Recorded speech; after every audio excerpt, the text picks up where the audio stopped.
Hello again. I am Marlene Timberlake Diadamo, and welcome to this next session titled Insights from NASDAQ. Here with me is Lauren Dillard, Executive Vice President of Investment Intelligence for NASDAQ. She leads the strategic direction of the division, has full P&L responsibility, and is accountable for fostering growth across NASDAQ's index, data, and analytics business. Welcome, Lauren, and thank you for being with us. Thank you for having me. We're going to get right into it. I am very excited to have this conversation with you, given where you sit within the NASDAQ organization. Today, we're going to talk about the work that is being done by the NASDAQ at the intersection of DE and I. To get started, and as mentioned by almost every panel so far, the past 12 to 18 months have been very volatile, including being gripped by a health pandemic and a racial reckoning, the likes of which we've not seen before. Can you tell us about NASDAQ's role at the intersection of DEI and how you and your organization has adjusted to address these two major scenarios? Yeah, absolutely. Well, first of all, again, thank you for having me. This is a terrific day. It's been really insightful conversations leading up to this point, so I'm happy to continue this discussion. You are right. We do believe at NASDAQ we sit at a really unique place in the ecosystem where we're not just a listings venue for 3,000 companies that we support as they access capital, but we're also a technology and data provider to asset managers, to asset owners, to other exchanges around the world. And it puts us in a really unique place to understand challenges, to need to be responsive to our clients and our communities and our employees.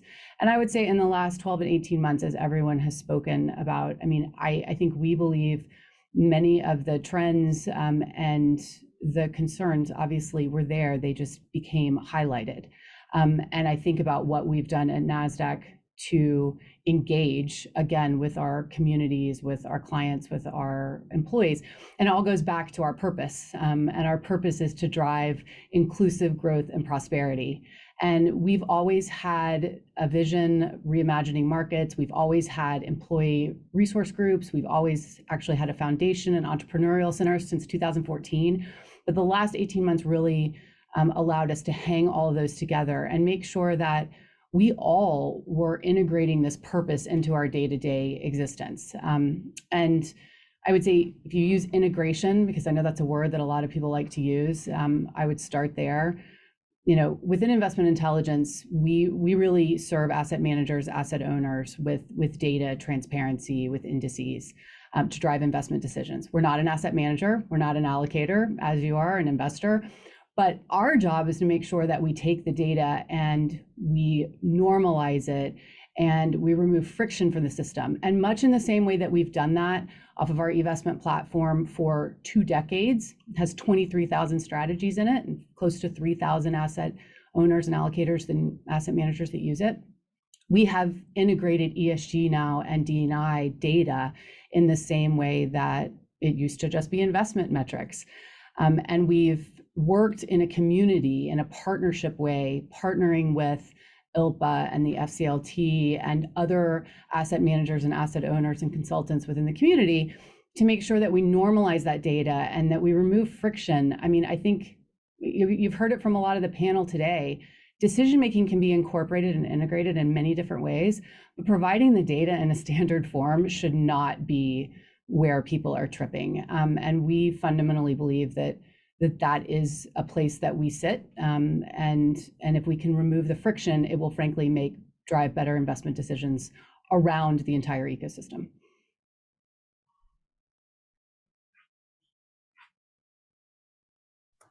Great, thank you.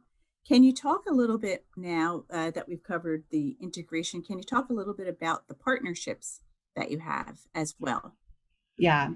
So, I mean, depending on where you see our clients, and again, we have corporate issuer clients, we have asset manager clients, we have asset owner clients, we like to partner across the community. So whether that's the Chamber of Commerce, whether that's the Business Roundtable, whether that's bio, we engage across the community as we make our decisions, as we provide better products, better data, better technology to our clients and our customers. We do the same thing on investment intelligence with the IIDC, with FCLT, with ILPA. I mention those because those are all important industry partners in an effort, again, so that we don't have multiple people creating sort of different rails that are slightly similar but look different as far as data collection. Again, we're a technology and data provider, so we just want to make sure that whatever the templates are that everyone is looking for or seeking data, that we can actually standardize that and normalize it. So partnering across the community is really important to us. We do that also, of course, at our entrepreneurial center. We partner with all sorts of associations and different community industry associations. And there, again, if we're driving inclusive capital, creating training and a place for entrepreneurs to go before they create their private company, before they list on one of the listing venues, fundamentally can be sort of the starting point for those entrepreneurs. And it's really interesting, if you look back through to 2014, close to 65% of the entrepreneurs that have gone through there are either women or from underrepresented minority groups. So it shows the power of that starting point for entrepreneurs. So we do a lot of partnering. That's really important to us, where we sit in the ecosystem. Great, thanks. And prior to us getting on this conversation, you and I were talking a little bit in the background, and we were really talking about data. And one of the reasons that I'm really excited to have this conversation with you is because, as others have talked about, data is really important. And there is this struggle to you talk about sort of normalizing, but there's a struggle to sort of understand and use and make it so that it goes the farthest. We can stretch it the farthest. So can you talk a little bit about how important that is to your role, particularly in what you do at the NASDAQ? Yeah, well, I run the data business, so it is very, very important to my role. I would start with that by saying that. I mean, I think what we find is, there's kind of fundamental data right now that people are looking to, that I would call it quantitative. So number of portfolio managers that are investing. If you look at board diversity, if you look at, but if you move down to private companies, you have the same data needs there. You look at, again, who's on the management team, who's on the board. And so those I would call quantitative data metrics. Then there's qualitative data metrics, which we found in working with our partners in the consulting community and the asset owner and the asset manager allocator community. Qualitative matters. So, do you have certain policies? Do you have hiring practices? Are you measuring your internal employees? Like, what are your actual policies? And those are important because they are qualitative metrics that at the end of the day will make an impact to those quantitative numbers. And I think that is an evolution in the data that we've collected. We had actually collected ESG data, and we really expanded the D&I questionnaire to try to adjust, not just for those quantitative metrics, because everyone does want to understand, in the spirit of diverse teams make better decisions. And there's lots of studies, we don't need to get into that. I think it's been covered this morning as well, that show that. But how do you actually get to those qualitative practices that firms and companies have in place to help drive those quantitative metrics? So in the questionnaire that we rolled out, we actually have those qualitative metrics for the first time. Great. And then moving from data to another pillar, because we've spoken before in terms of our pillars, in terms of engagement, how are you engaging as an organization with your clients, your stakeholders, your community, your employees? Yeah. Well, let's start with employees, because at the end of the day, those are our most valuable assets at all of the firms where we work. I think number one, purpose matters. We've seen that. We've incorporated that in our day-to-day. Second, I think over the last 12 months, and you referenced this, making sure that we were really organized and very clearly communicative of our support, of our employee resource groups, of making sure they were elevated, of really organizing and measuring impact. I think there's always been a focus around recruitment, retention, but also community engagement. Another pillar is vendors. How are we looking at our vendor? What's the makeup of the vendor from a gender, from Black, Brown executives that are on our engagement teams, and our vendors? And we stretch that all the way to our venture arm and making sure that we are bringing capital from those groups to the table. So, I mean, really and truly, our employee engagement over the last 12 months, I would say it's those programs were always there, but it's how are they elevated? How are they making an impact? What new programs do we roll out, and how do we make sure that we're frankly being responsive as leadership teams to our employees? And so that we've done that, I would say, from an employee perspective, as have most organizations. And what I think is terrific about all of this is absolutely something where best practices are shared, and all boats rise. And I think the number of other companies, whether they're our listed companies or whether they're our clients, who are saying and asking us, what's working, what's not working. And it's really incredible. We ran an Our Talk series where we had our Black executives interview various authors, investors, and made that available every month following last year. And that resonated with our entire employee population, how to be an ally. And we shared that with other companies and they implemented it. And, I think I really like to see that around employee engagement, this is one of those things that we can all listen and learn and apply best practices to, and then measure the output. And clearly retention and recruitment is something that we're obviously all focused on, and we should be focused on. And I think a lot of the practices you see, we engage with as well. Unconscious bias training, making sure we have a diverse slate interviewing, making sure we have a diverse slate of interviewees. So, many of those best practices, I think it's terrific to see other companies implementing, because again, we can all listen and learn. So that's how we've engaged with our employees. Around community, I would say a lot of the same thing. We've engaged with community. We've targeted and focused on certain elevation, whether that's, right now we have a really big LGBTQ event tomorrow hosted by our open employee resource group. We engage with various other community, associations, depending on what the employee resources group want to focus on. And that's where it's really important, because it gives the power back to the employees to really where they want to make a difference. And then there's been matching programs and all of those. So we've done a lot of things over the last 12 months, all really trying to tie to our employees, to our purpose. Great. One of the things that has been mentioned a couple of times in this forum is the fact that organizations have been doing this work for a long time, and a lot of organizations have said, but we just haven't seen enough. We haven't seen enough effort. We haven't seen enough of the outcomes. Sort of a two-part question in terms of, we've talked about the things that you guys were doing before the events of the last 18 months. And I'm curious to see how you've used the data and the research to maybe switch, or there are lessons that you've learned and ways that you have determined that you can improve what you're doing to see those better outcomes now that we've had the events, that we've had over the last year and a half.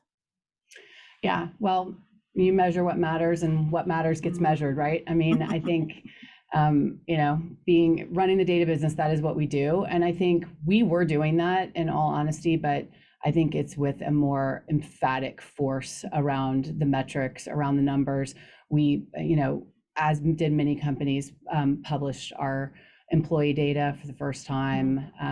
We've always had our sustainability report, but all of a sudden different metrics get measured. So I think, and like everyone else, and we are a technology company, we're always investing in technology. So, better ways to track candidates, better ways to make sure that other people know about job opportunities so that we can sponsor and move our candidates around in a really intentional way. I think it's all about using the data to drive intention. And we have invested in technology so that we can do that, as well as, again, making our metrics published. And, we all have work to do. We absolutely all have work to do. But there's definitely a flywheel effect when it's elevated. And of course, we listen to our employees. We do a lot of employee surveys on the topic, and DE&I is a big topic from a lot of our employees. Oh, you're on mute. Sorry. What are you seeing? I'm just so excited to jump in. What are you seeing in terms of your clients? Because again, what we talked about is you sit at a very different point from a lot of our panelists. And I wanted to make sure that we got a chance to highlight that and for you to really talk about the perspectives that you're seeing from the vantage point from where you sit. Yeah. I mean, again, if you go back to our asset manager and asset owner clients, who many of are on this call, I think what we heard the most over the last 12 months is, we know this matters. We're integrating it into our investment decision, or we, asset manager, are being asked all of this data. And again, how do we make it easier? How do we make it more standard? How do we streamline it? How do we work as a coalition and a partnership, again, under the spirit that this data needs to be out there in a standard form? And that's what we really did when we launched the D&I questionnaire. And by the way, we launched it in January with the help of a whole community of partners, to make sure that it was inclusive in the questions, to make sure that it was getting to the actual information that companies were looking for, that the consultants and allocators were looking for, so that the asset managers could answer at once, and it be standard. And already we have 20% of our participants answering some sort of question or saying they can provide the answer. Yes, there will always be some of the privacy issues that we have in various locations, but 20% in such a short time, we view as strong indication that if this worked right, the flywheel will work. And again, you can incorporate that as CalPERS into an investment process in the way that works with your policy for your beneficiaries.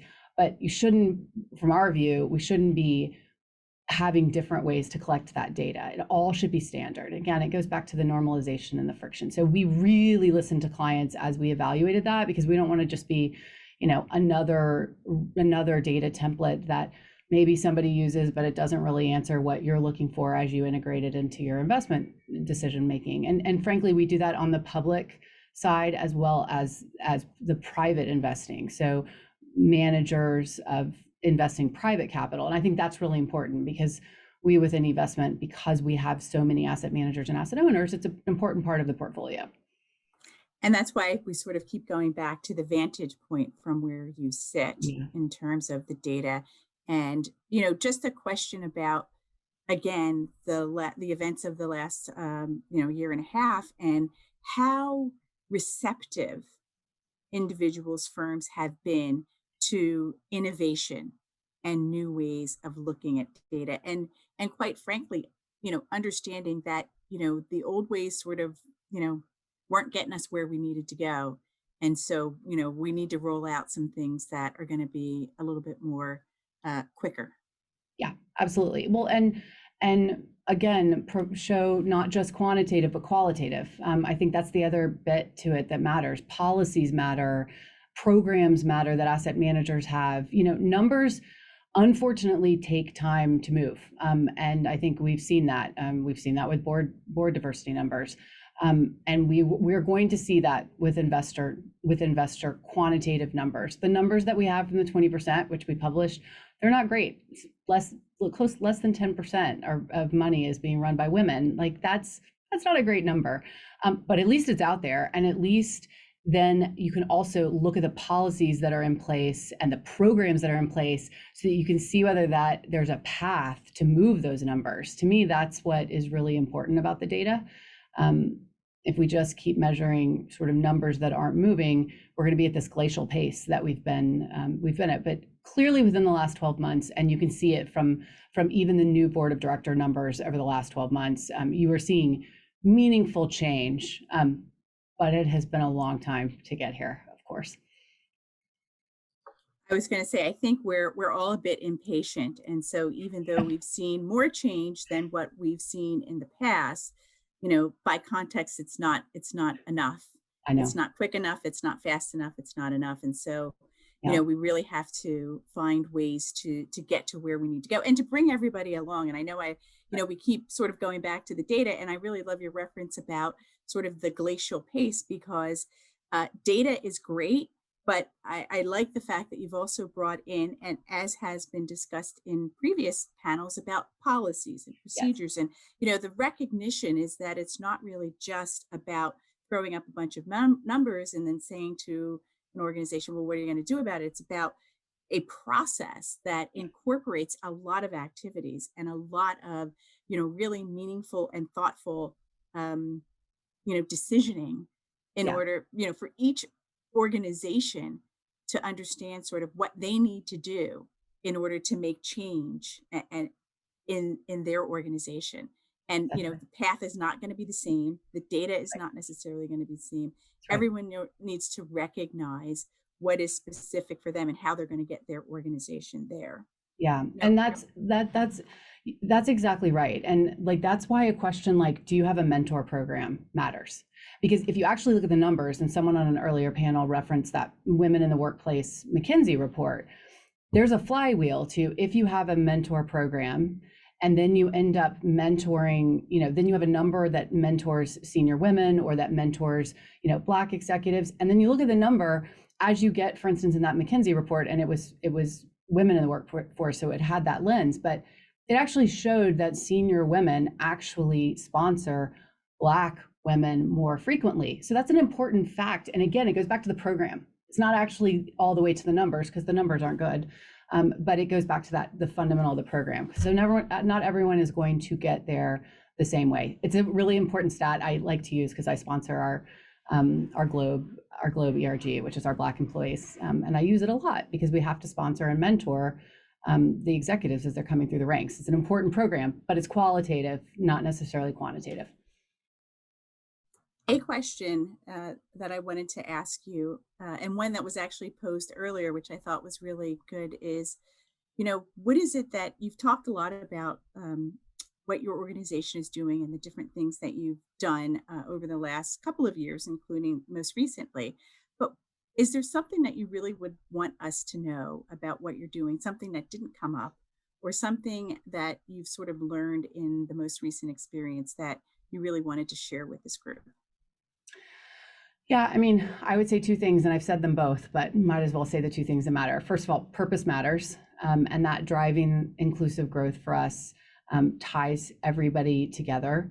And the second thing that I think really matters, and again, I'm saying this, definitely saying this from a data lens, but having a single source of data, normalizing it, removing the friction, working as an ecosystem so that we can do that part, so that then the hard part, which is where are you going to invest your dollars and how are you going to drive returns for your beneficiaries, you can spend time evaluating it and not actually worrying about, are the numbers aligned and are you using the right criteria, and from an asset manager perspective, have I filled out all of these 10 templates?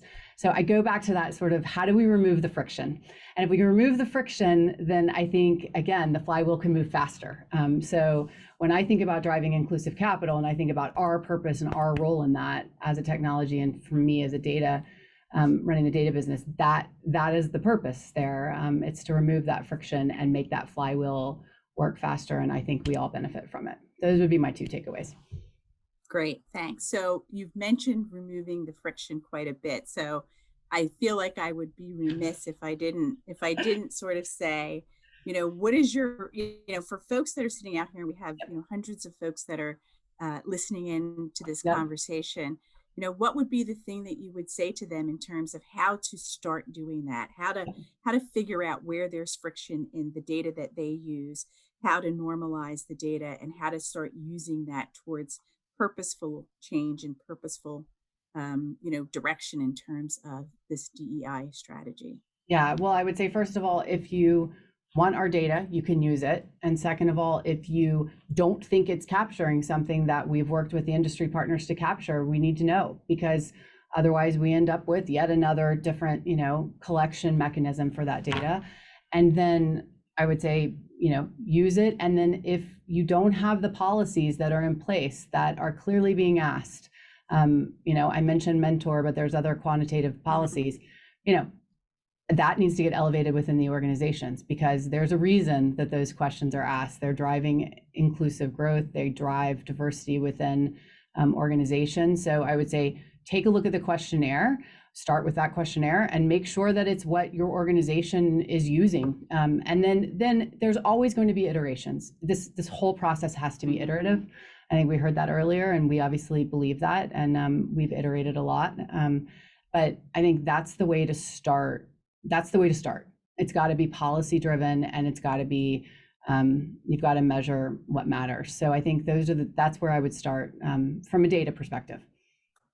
Okay, so now that we've spoken about the past, I'm going to ask you to put your futurist hat on and talk a little bit about maybe some of the trends that you're seeing in the data, and that those trends that you think might influence sort of what we see in the future. Yeah, I mean, look, I think we all have to believe that those numbers better reflect society, better reflect the beneficiaries that people are investing on behalf of.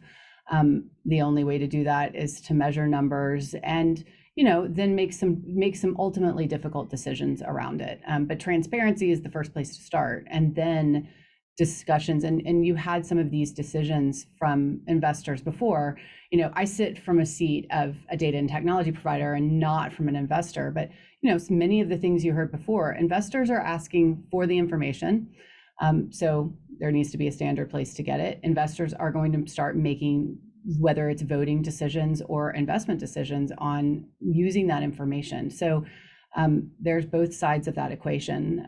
We thankfully sit in the middle, and we can provide that information to others to make the decisions for. But I think that's what we all have to hope. We all have to hope those numbers don't look like 10% for women, and even worse for Black and Brown.